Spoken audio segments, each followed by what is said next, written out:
ரொம்ப டயர்டா இருக்கு. இயற்கையான டேட்ஸ், பாதாம், பிஸ்தா, கேஷு அண்ட் ஹனி கொண்டு தயாரிக்கப்பட்ட லயன் டேட் நட் பைட்ஸ். இனிமே கண்ணை மூடிட்டு கடலை எண்ணெய் வாங்கலாம். ஏன்னா மந்த்ரா கடலை எண்ணெய் இதயத்தின் தயாரிப்பு. வறுக்க, பொரிக்க, ஏன் எல்லா சமையலுக்கும் மந்த்ரா தான். மந்த்ரா கடலை எண்ணெய், அபார ருசி, ஆரோக்கியமான உடல் நலம். ஹோசூரில் சத்சங்கம் சார்பில் உடுப்பி பெஜாவர் மடத்தின் மடாதிபதி விஸ்வபிரசன்ன தீர்த்த சுவாமிக்கு குருவந்தனம் எனப்படும் குரு வழிபாடு நிகழ்ச்சி நடந்தது. இதில் பேசிய மதுரை ஹைகோர்ட் நீதிபதி GR சுவாமிநாதன் போலி பகுத்தறிவு பேசுபவர்களை அயோக்கியன், முட்டாள், காட்டுமிராண்டி என விளாசினார். ஒரே ஒரு சம்பவத்தை மட்டும் சொல்லிட்டு முடிக்கலான் இருக்கேன். என்னோட பொண்ணு லா கோர்ஸ் முடிச்சாங்க பாட்டியாலால, பஞ்சாபில். கான்வொகேஷனுக்காக போனோம், நானும் என் மனைவியும்.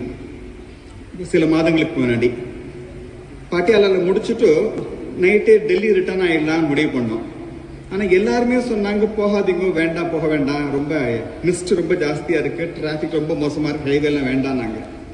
ஆனால் அதையும் மீறி என்ன பண்ணோம், சார் நைட்டு ரிட்டர்ன் ஆகிடலாம் அப்படின்னு எங்கள் டிரைவர் கொடுத்த நம்பிக்கையில் கிளம்பிட்டோம். கிட்டத்தட்ட நைட்டு ஒரு மணி சுமாராக இருக்கும் பொழுது சண்டிகருக்கும் டெல்லிக்கும் நடுப்புற பயங்கர மிஸ்ட். அதாவது 5 அடி தாண்டி கூட விசிபிலிட்டியே இல்லை, அவ்வளோ மிஸ்டாக இருக்குது. ஹைவே பார்த்தா கார் போகும்போது காரோட ரைட் பின், இந்த பேக் வீல் அது பங்க்சர் ஆகிடுது. இமேஜின் பண்ணுங்க, என் பொன் குழந்தை ஃப்ரண்ட்ல உட்காந்துருக்கேன், நானும் என் மனைவி டிரைவருக்கு ஸ்டெப்னியை எடுத்து போடுறாரு, ஆனால் சரியா மாட்டு தெரியல. ஆனால் என் மனைவி கொஞ்சம் அந்த மெக்கானிக்லாம் தெரியும், அதனால அவங்களும் போய் நின்று இது பண்றாங்க. ஜஸ்ட் கற்பனை பண்ணி பாருங்க, விசிபிலிட்டி 5 feet கூட இல்லை, அவ்வளோ மிஸ்ட் இருக்குது. என் மனைவியும் அந்த டிரைவர் சேர்ந்து நைட்டு 1 மணிக்கு உட்காந்து ஹைவே பண்ணிட்டு இருக்காங்க. டிராபிக் பாட்டு வந்துட்டே இருக்கு, எப்ப வேணா பின்ன இடிக்குமோங்கிற ஒரு இது. நான் தள்ளி நின்று ரொம்ப பயமா போச்சு. என்னடா, சரி என் ஒய்ஃப் அவங்க கொஞ்சம் 10 அடி மட்டும், நான் ஒரு 2 அடி மட்டும் நான் நின்றுட்டேன். அப்படியே சச் ஹெல்ப்லெஸ் சிச்சுவேஷன். இப்ப நம்ம குரு மகாராஜ் அப்படின்னு நம்ம சொல்லும்போது ஒவ்வொருத்தரும் ஒவ்வொரு மடத்தை சார்ந்திருக்கலாம், ஒவ்வொரு டினாமினேஷன் சார்ந்திருக்கலாம். ஆனா குருங்கிற தத்துவம் ஒன்றுதான். இந்த எந்த குரு சொன்னா கூட ஒன்றுதான், எல்லாருமே எல்லாம் ஒரே குருங்கிற ஒண்ணுதான். தட்சிணாமூர்த்தி அதுதான் குறிக்கிறது அது. ஸோ கிட்டத்தட்ட அந்த ஒரு 30 நிமிஷம் ரொம்ப சிரமப்பட்டு தான் மாத்திட்டு இருந்தாங்க. ஒவ்வொரு வண்டி அவ்வளோ க்ளோஸா வருது, பார்த்துட்டு டக்குன்னு திரும்புறாங்க. நான் கையில் செல்லோட லைட் பண்ணிடுச்சுன்னு.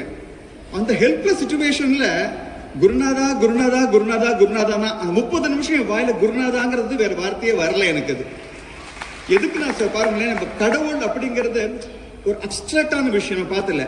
ஆனா குருங்கிறது கடவுளோட ஒரு லிவிங் பிரசன்ஸ். அது ரொம்ப வீடு. கடவுளோட காலை பிடிச்சிக்கிறது கஷ்டம், ஆனா குருநாதரோட காலை பிடிச்சிக்கிறது ரொம்ப ரொம்ப சுலபம். அதனால அந்த சம்பவம் என்ன ரொம்ப ரொம்ப வாழ்க்கையில் ரொம்ப என்ன மாற்றியது. அது நம்ம ஹெல்ப்லெஸ்ஸா ஃபீல் பண்ணும்போது நமக்கு தைரியம் கொடுக்கறது, நம்ம கை கொடுக்கறது அப்படிங்கிறதுலாம் குருநாதரால அருள் மட்டும்தான் முடியும், வேற எதுவுமே முடியாது. இப்போதைக்கு இப்ப நம்ம தமிழ்நாட்டுல தெரிவாளர்கள் சொல்றாங்க, அவங்க நம்ம குருவை ஒரு கடவுளோட சுரூபம் பாக்குறதுனால நம்மள அயோக்கியம், முட்டாள், காட்டுமிராண்டி என்னமெல்லாம் சொல்லலாம். நான் சொல்றேன், அப்படி சொல்றவாதான் அயோக்கியம், முட்டாள், காட்டுமிராண்டி நான் சொல்றேன். எனக்கு பல ஆன்மீக இயக்கங்களோட ரொம்ப நெருங்கிய தொடர்பு உண்டு. சமீபத்துல தென்காசி அருகில் இருக்கக்கூடிய ஒரு யோகியோட ரொம்ப நெருங்கிய தொடர்போட இருக்கேன். அவரோட பழகிருப்பம் தெரியுதா, ஆரா அப்படின்னு சொல்றாரு. நம்மளாம் இதை மட்டும் தான் பாக்குறோம், பட் நம்மளை சுத்தி ஒரு ஆரா என்னைக்குமே இருக்குமா. அது இந்த குரு மகாராஜர்களுக்கு தான் ரொம்ப ஸ்ட்ராங்கா இருக்குமா. அந்த ஆரா பக்கத்துல வரும்பொழுது நம்மள்ட்ட இருக்கிற பல வீக்னஸஸ் எல்லாம் அவரோட ஆரா தழுவிட்டு நம்மள்ட்ட இருக்கிற பல விஷயங்களை கழுவி விட்டுருமா, அலம்பி விட்டுருமா அப்படின்னு சொல்றா. இந்த ஹோசூர் சத்சங்கா மக்கள் நமக்கு குருவந்தனம் ஏற்படுத்தினா, நம்ம குருக்கு நம்ம வந்தனம் செய்யல, அவரோட அருகாமையில் நம்ம போவதன் மூலமாக அவரோட ஆறாவனோட ஆளுகைக்குள்ள நம்ம நம்ம சுத்தப்படுத்திக்கிறோம். அதற்கான ஒரு அற்புதமான வாய்ப்பை இந்த சத்சங்கத்தார் ஏற்படுத்தியிருக்காங்க. அதுக்காக நம்ம அவருக்கு கடமைப்பட்டிருக்கோம். குறிப்பா ராகவேந்தருக்கு நான் அந்த வாய்ப்பு கொடுத்து நான் கடமைப்பட்டிருக்கேன். இந்த நிகழ்ச்சி நமக்கு முன்னாடி கிட்டத்தட்ட ஒரு 6-7 பேருக்கு கௌரவம் பண்ணினாங்க. ஒவ்வொருத்தரையும் பாருங்க, அத்தனை பேர் டெடிகேட்டட் தேர் லைஃப். வசந்தி மேடத்தை எடுத்துங்கோ, இந்த சிஷ்யாங்கிற அற்புதமான பள்ளியை எடுத்துட்டு பல ஊர்கள்ல தன்னை பள்ளிக்கூட வளாகத்தை தர்மா காரியங்களுக்கு கொடுக்கறத பயப்படுறாங்க. தைரியமான ஒரு பெண்மணிங்க இருக்கிறாங்க இப்போதைக்கு. அது இது மாதிரி பார்க்க உங்களை எல்லாம் பார்க்க எனக்கு என்ன தோணுது தெரியுமா, எனக்கு இன்னும் ஒரு 4.5 வருஷம் சர்வீஸ் இருக்கு as a ஜட்ஜ். இன்னும் தைரியமா செயல்படுறவன்னு வசதி எடுத்து போது எனக்கு தோன்றுது.